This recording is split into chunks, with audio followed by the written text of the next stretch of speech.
नमस्कार साथियों, मैं अनीता श्रीवास्तव अयोध्यापुरी से आपका हार्दिक अभिनंदन करती हूँ। श्रीमद् वाल्मीकि रामायण में आज का प्रसंग है सीता जी के लिए हनुमान जी की चिंता और उसका निवारण।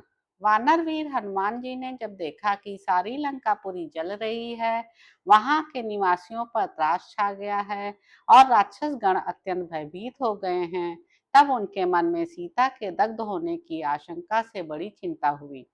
साथ ही उन पर महान त्रास छा गया और उन्हें अपने प्रति घृणा सी होने लगी। वे मन ही मन कहने लगे, हाय, मैंने लंका को जलाते समय यह कैसा कुत्सित कर्म कर डाला। जो महामनस्वी महात्मा पुरुष उठे हुए कोप को अपनी बुद्धि के द्वारा उसी प्रकार रोक देते हैं जैसे साधारण लोग जल से प्रज्वलित अग्नि को शांत कर देते हैं, वे ही इस संसार में धन्य हैं।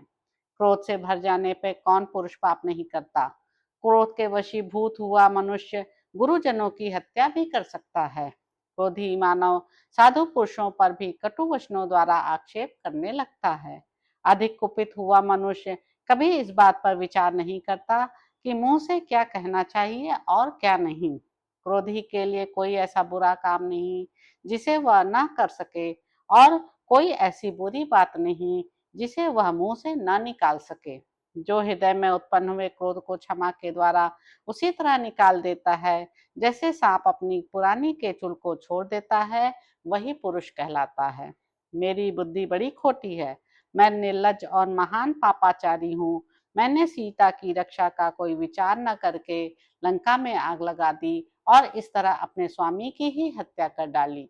मुझे धिक्कार है। यदि यह सारी लंका जल गई तो आर्या जानकी भी निश्चय ही उसमें दग्ध हो गई होंगी। ऐसा करके मैंने अनजान में अपने स्वामी का सारा काम ही चौपट कर डाला। जिस कार्य की सिद्धि के लिए यह सारा उद्योग किया गया था, वह कार्य ही मैंने नष्ट कर दिया, क्योंकि लंका जलाते समय मैंने सीता की रक्षा नहीं की। इसमें संदेह नहीं कि यह लंका दहन एक छोटा सा कार्य शेष रह गया था जिसे मैंने पूर्ण किया, परंतु क्रोध से पागल होने के कारण मैंने श्री रामचंद्र जी के कार्य की तो जड़ ही काट डाली। लंका का कोई भाग ऐसा दिखाई नहीं देता जहां आग ना लगी हो। सारी पुरी ही मैंने भस्म कर डाली है, अतः जानकी नष्ट हो गई, यह बात स्वतः स्पष्ट हो जाती है। यदि अपनी विपरीत बुद्धि के कारण मैंने सारा काम चौपट कर दिया, तो आज मेरे प्राणों का भी विसर्जन हो जाना चाहिए, यही मुझे अच्छा जान पड़ता है। क्या मैं अब जलती आग में कूद पड़ूं या बड़वा नल के मुख में, अथवा समुद्र में निवास करने वाले जल जंतुओं को ही यहाँ अपना शरीर समर्पित कर दूं। जब मैंने सारा कार्य ही नष्ट कर दिया, तब अब जीते जी कैसे वानर राज सुग्रीव अथवा उन दोनों पुरुष श्री राम और लक्ष्मण का दर्शन कर सकता हूँ या उन्हें अपना मुंह दिखा सकता हूँ।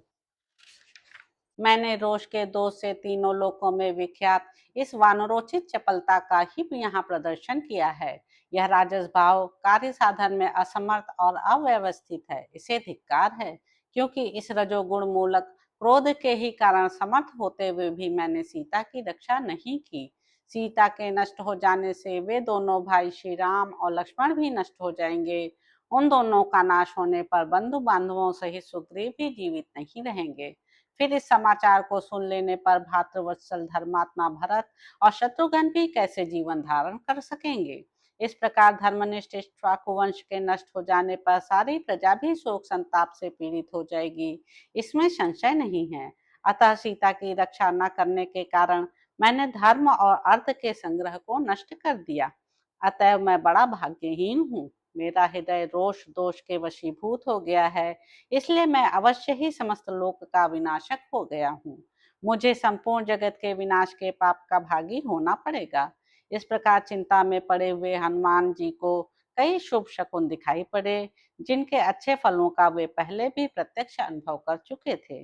अतः वे फिर इस प्रकार सोचने लगे, अथवा संभव है सर्वांग सुंदरी सीता अपने ही तेज से सुरक्षित हो। कल्याणी जनक नंदनी का नाश कदापि नहीं होगा, क्योंकि आग आग को नहीं जला सकती। सीता अमित तेजस्वी धर्मात्मा भगवान श्री राम की पत्नी है। वे अपने चरित्र के बल से पातिव्रत्य के प्रभाव से सुरक्षित हैं, आग उन्हें छू भी नहीं सकती।